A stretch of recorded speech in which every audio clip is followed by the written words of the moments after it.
आचार्य के इस online platform में आपका स्वागत है। यह प्लेटफॉर्म डॉक्टर राजेश सिंह दादाभाई के मार्गदर्शन पे बच्चों की शिक्षा एवं गुणवत्ता हेतु लॉन्च किया गया है। तो आज मैं आपके सामने डेमो क्लास लेने आई हूँ। इस डेमो क्लास में हम विज्ञान की कुछ बेसिक कॉन्सेप्ट के बारे में समझेंगे और बेसिक के बारे में जानेंगे। तो जैसे कि आप जानते हैं, विज्ञान को हम तीन उसमें पढ़ते हैं: भौतिकी, रसायन और जीव विज्ञान। तो भौतिकी में हम क्या पढ़ते हैं? हमारे आसपास जो चीज़ें हो रही हैं उनसे रिलेट करके पढ़ते हैं। जैसे पृथ्वी हमारी सूरज के चक्कर लगा रही, वो भी एक विज्ञान का पार्ट है। बस चल रही है, ट्रेन चल रही है, ये सब चीज़ें हम भौतिकी विज्ञान में पढ़ते हैं। और जैसे कि रसायन विज्ञान जो है, इसमें हम रासायनिक क्रियाओं के बारे में पढ़ते हैं। बैटरी का चलना ये रासायनिक क्रिया है। लोहे पे जंग लगना, ये सब चीज़ें रासायनिक क्रिया होती है, इसमें हम रसायन के बारे में पढ़ते हैं। और तीसरा जो होता है वो जीव विज्ञान होता है। जीव विज्ञान में हम जानवरों और पेड़ पौधों के बारे में पढ़ते हैं, जीव के बारे में।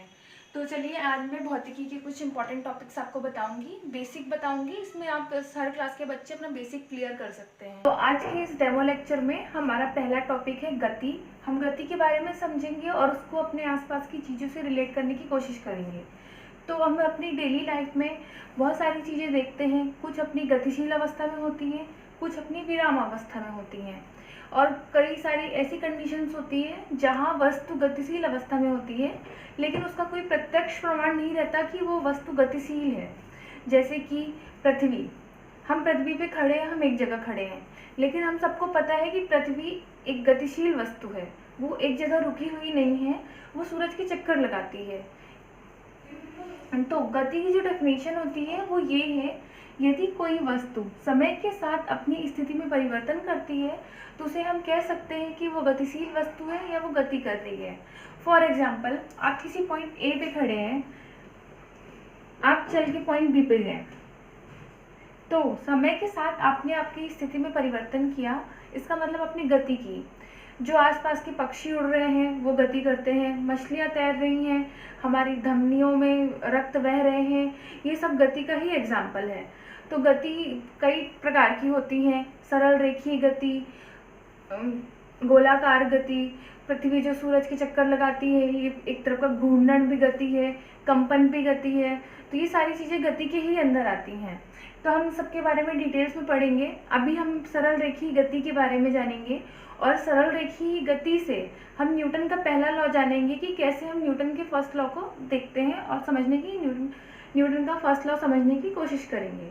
तो हम गति के बाद न्यूटन के फर्स्ट लॉ पे आते हैं और इसे रिलेट करने की कोशिश करते हैं। तो हमने गति जाना कि गति क्या होता है। अब हम गति का प्रथम नियम समझेंगे।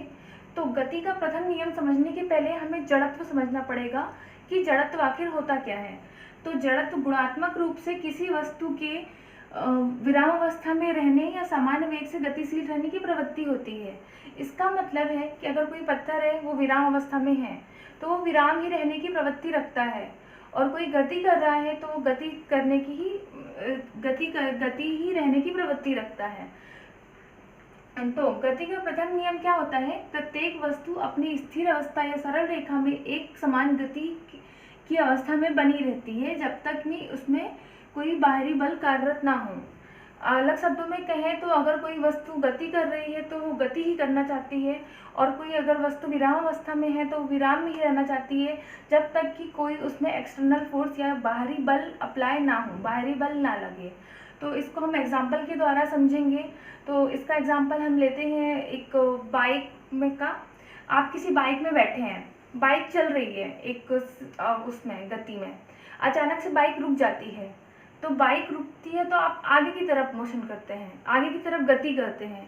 ये क्यों होता है? ये जड़त्व की वजह से होता है। जड़त्व क्या होता है? आपकी प्रवृत्ति। आपकी प्रवृत्ति क्या है? बाइक चल रही है, आप भी गति करना चाहते हैं, अचानक से ब्रेक लगा, मतलब बाहरी बल लगा। बाहरी बल लगा तो आपकी जो बॉडी है वो गति कर रही थी, अचानक से वो रुकी, इसलिए आपकी बॉडी आगे की तरफ आई। और इसका दूसरा एग्जाम्पल लेते हैं। जैसे कि गाड़ी खड़ी है, आपने बाइक स्टार्ट की, बाहरी बल लगाया, आपकी बॉडी जो है वो पीछे की तरफ जाती है। ये भी गति के प्रथम नियम के अनुसार ही है, क्योंकि आप खड़े हो, आप विराम अवस्था में हो, आप विराम में ही रहना चाहते हो। बाहरी बल लगा, आप आगे तरफ बढ़े, इसलिए आपकी बॉडी पीछे को हुई, क्योंकि आपकी जो बॉडी है वो विराम अवस्था में रहना चाहती है। ऐसे ही एक एग्जांपल और लेते हैं। आप सरल रेखीय गति कर रहे हो आपकी बाइक के साथ में सीधे सीधे, अचानक से मोड़ आता है और आप जो आपकी बॉडी है वो कर्व हो जाती है।